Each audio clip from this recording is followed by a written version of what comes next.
Hey everyone, so in this video, I'm going to show you how to delete Netflix on your Apple TV.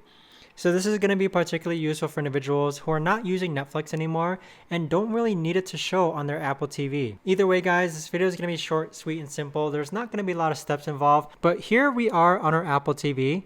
So the way to actually delete Netflix is that if you look at my remote here, you want to hold for about 2 or 3 seconds the center button. So once you hold the center button, you're going to see this toggle menu appear where you can edit the home screen, you can move the Netflix app, or you could even delete the app itself. So once you click on delete the app, that's going to go ahead and actually delete your Netflix app.